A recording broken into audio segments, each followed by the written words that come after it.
President, I invite you to say a few words, and that will be followed by Q&As. And I know a number of you have asked for one-to-one interviews, which we'll be able to facilitate at the end of the Q&A. Mr. President, over to you. Second there? You can stay there if you wish, sir. Of course.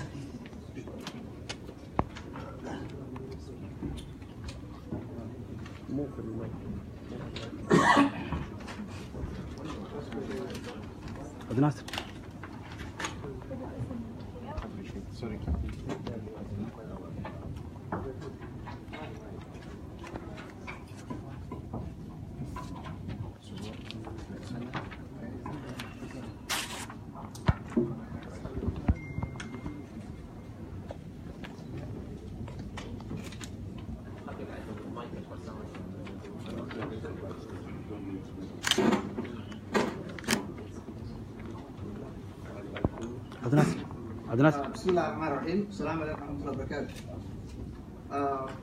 Thank you for having me. It's a great pleasure to be with you today. And thank you for giving us the opportunity to come and discuss the current situation in Somalia, and particularly in Puntland, and also to give you a briefing about the relationship between UAE and Somalia. First, I would like to talk about the strategic importance of Puntland as a state in Somalia. The state of Puntland lies at the northeastern part of Somalia. It occupies 1/3 of the Somali territory and comprises 1/4 of the Somali population. It's strategically located and is the only state that borders both the Red Sea and the Indian Ocean. It's also the gateway to the Gulf of Aden. Puntland is the most peaceful state of Somalia. It is the oldest federal member state of Somalia and is established in 1998, way before the formation of the federal government in 2004.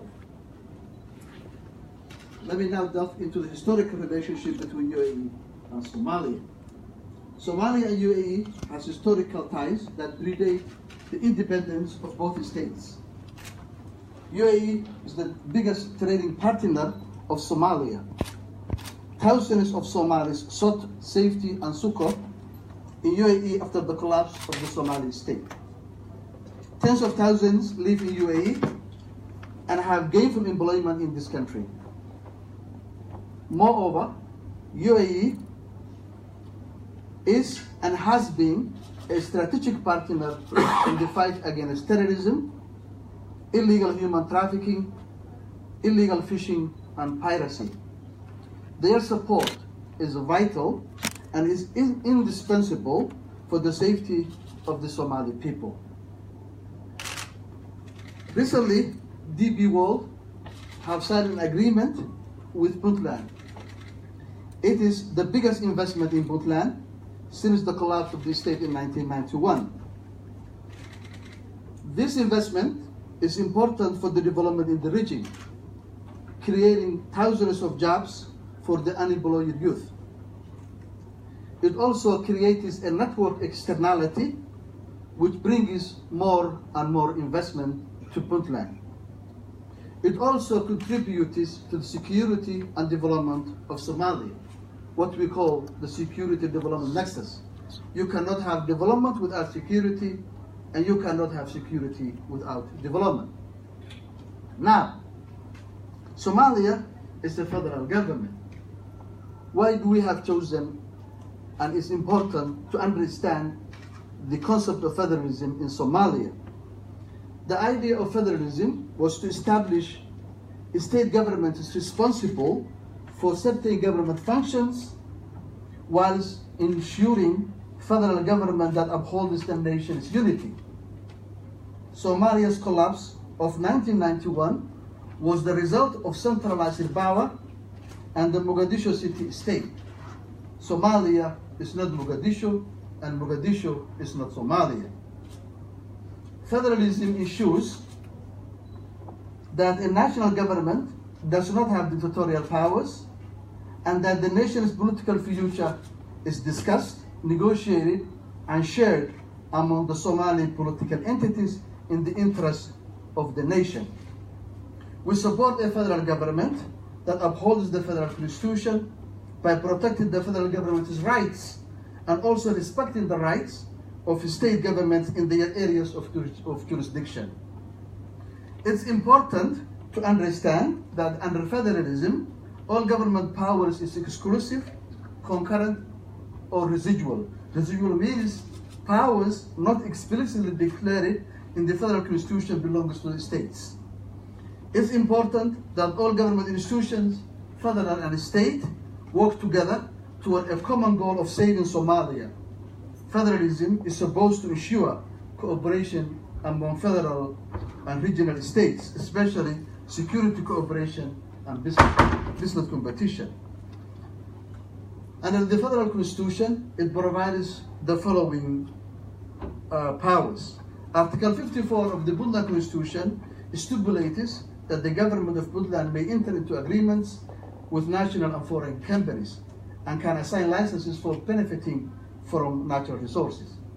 Also, Article 142 of the Federal Constitution stipulates until such time that all federal member states of Somalia are established and the adopted federal member state constitutions are harmonized with the Somali Federal Constitution, the federal member states existing prior to the provisional adoption of this provisional constitution shall retain and exercise the powers endowed by their own constitutions,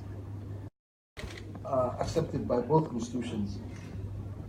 Thank you again for having me, and I will welcome your questions, and if you may have some. Thank you.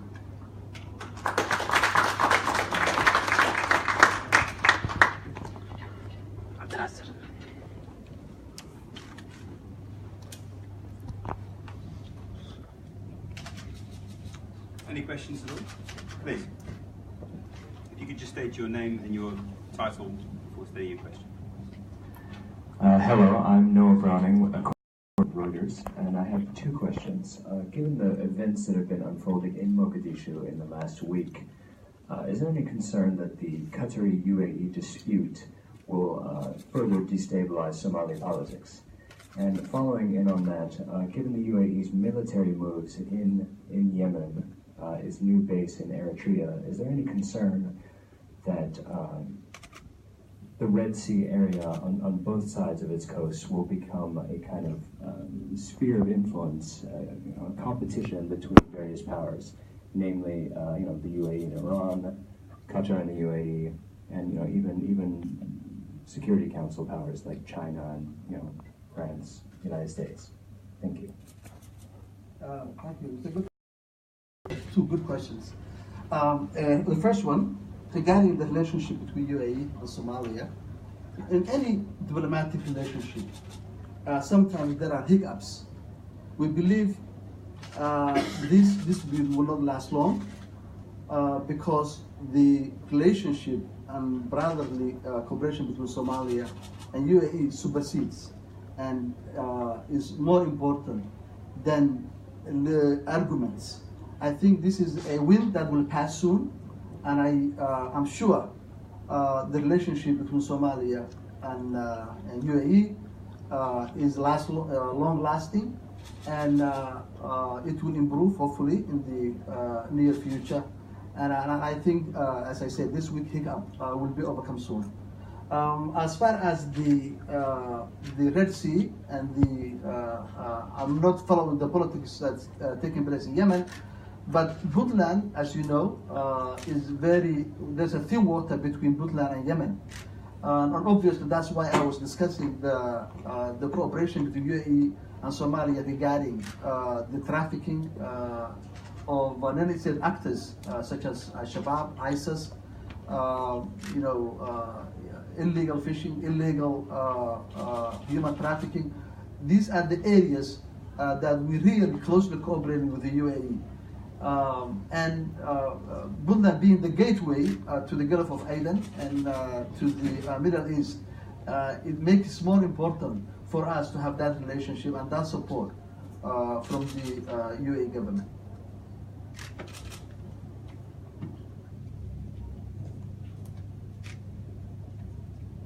Thank you. Questions? Another question.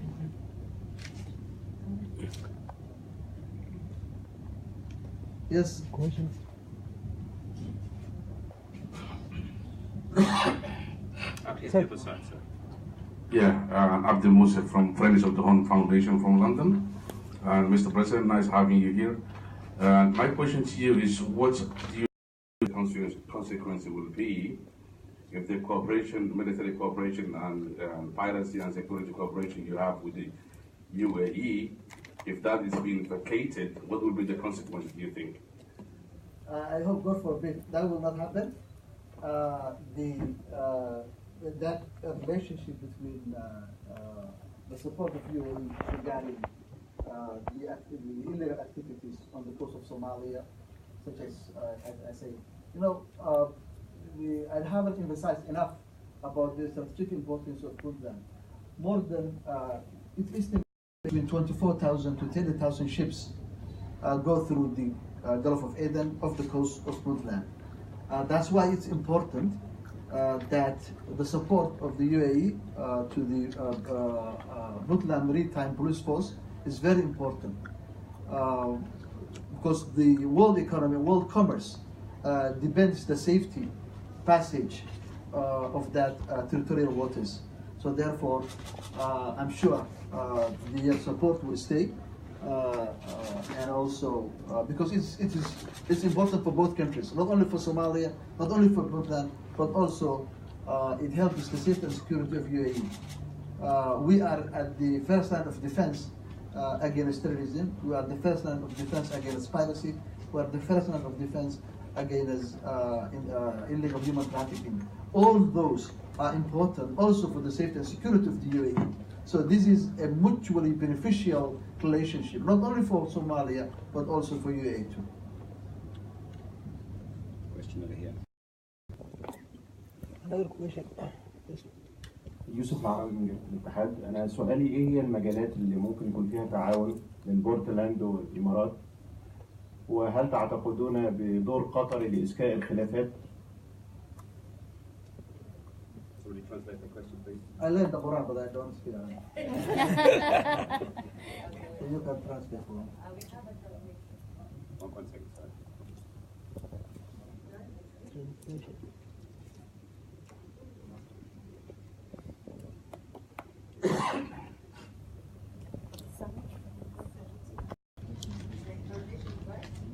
You could just relay the question. Perhaps, Sana, you could just relay the question for him.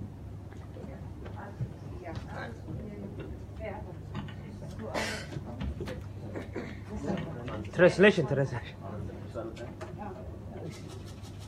you repeat? ايه هي مجالات الاقتصادية اللي ممكن يكون فيها تعاون ما بين الامارات وبورتلاند، وهل تعتقدون بوجود دور قطري لإسكاء الخلافات؟ Sana, could you repeat, please? I'll tell you the question, Mr. President. Yes. It is about what are the areas, in your opinion, of cooperation between the UAE and Puntland, and do you think that Qatar has a role in fueling the disputes? The area of cooperation between Puntland and UAE is a start now. The DP World is investing in the Port of Bosaso, the expansion of Port of Bosaso, investing more than $336 million. This is the beginning. We're expecting more in the area of industrial zones, free zones, infrastructure development, cooperation in the area of security. As I said, the UAE is supporting Puntland Maritime Police Force, over 2,000 men who are engaged in protecting Puntland and Somalia from all kinds of illegal activity that I have already mentioned. The area, we are expecting more in the area of social development, such as education, health, water and sanitation. So these are the areas of cooperation that we are expecting to have more and more with the UAE. Regarding Qatar, I think the issue of Qatar in Somalia will be a nuisance, and later on the long-standing relationship between UAE and Somalia will gain more and more.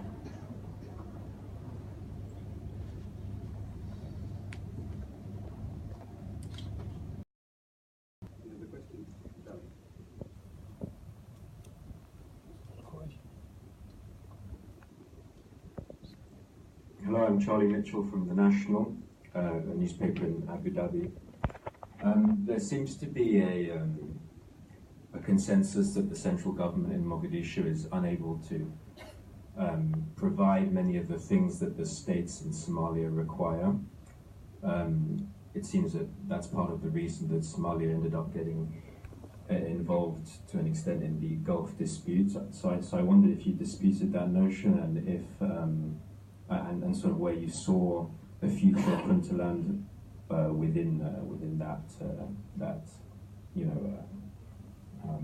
backdrop. Obviously, you are stating the facts, and that's true, because the reach of the federal government is very limited regarding Somalia. Is our government, is our federal government, obviously, but at the same time, this country is getting out of the long civil wars, and it takes a while for the collapsed state to bring those pieces back together. We are in the process of doing that. We are in a healing process. We need to address these issues very carefully, bringing back Somalia, and making it a viable state will take a while, but we are getting there. We see the light at the end of the tunnel, but we can reach there by consensus, mutual understanding between the center and the periphery, and we're doing that. And hopefully we will gain our lost bounty, and Somalia will be a useful member among the community of nations soon, and we're getting there.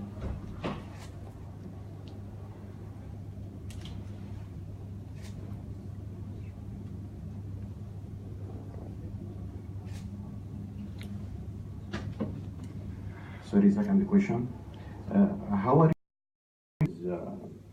federal government Somalia objection to Biseso and Barbara? I am not sure if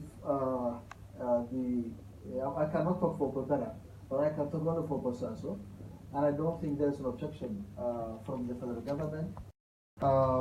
As I stated in my speech, Article 54 of our Constitution allows us to enter into agreements, but also the articles in the Federal Constitution also allows us to have agreements.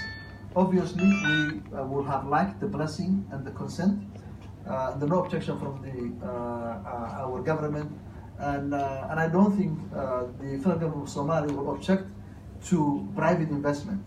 Military is a different issue. But investment in creating jobs, creating development for the country, I don't think